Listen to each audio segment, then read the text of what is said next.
Let's dive into the interplay between CubeSats and model-based systems engineering, two innovations that have mutually benefited each other while evolving in tandem. The journey begins in the 1990s when both concepts emerged. In 1999, the concept of CubeSats is introduced by Cal Poly and Stanford University's Space Systems Development Lab. CubeSats are tiny, stackable satellites that are popular because they're less expensive and quicker to build than traditional space satellites. About the size of a loaf of bread, the satellites can be shot into space as secondary payloads or by hitching a ride with larger spacecraft. The technology has made accessing space more affordable for research, technology demonstrations, and academic projects. Also in the 90s, model-based systems engineering, or MBSE, emerges as a concept as complex systems necessitate the need for an alternative to document-based systems engineering. The term is first used in a Wayne Wymore's 1993 book, Model-Based Systems Engineering. The concept gained steam in the late 90s and early 2000s among systems engineers tasked with complex projects.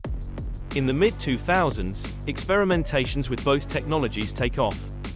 The first CubeSats are launched primarily for academic and research purposes. Meanwhile, the development of foundational MBSE tools and languages fuel interest within the systems engineering community. As both concepts mature, they intersect in the late aughts and early 2010s. During this era, CubeSats are more sophisticated and used for advanced scientific research and demonstration missions. This is also when MBSE integrations begin within academic projects, including CubeSat development, increasing MBSE exposure to students and researchers. As CubeSats evolve from rudimentary educational tools to more advanced, mission-critical satellites, MBSE provides the necessary framework to manage the growing complexity. The rising popularity and accessibility of CubeSats becomes a practical and cost-effective platform for applying and refining MBSE practices. As MBSE facilitates the standardization and modular design of CubeSats, both concepts become more accessible and versatile for numerous applications. In academia, CubeSats become a means for practical MBSE applications among students and researchers, driving awareness and further adoption of the model-based approach. The relatively low cost and risk associated with CubeSat projects encourages experimentations that would have been considered too risky for larger commercial projects.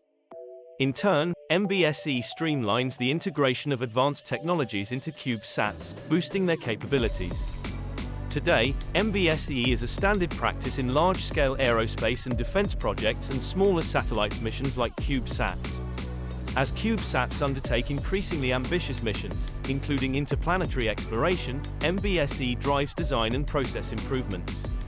According to the NanoSats database, 2,323 CubeSats have been launched as of January 1, 2024. Let's go.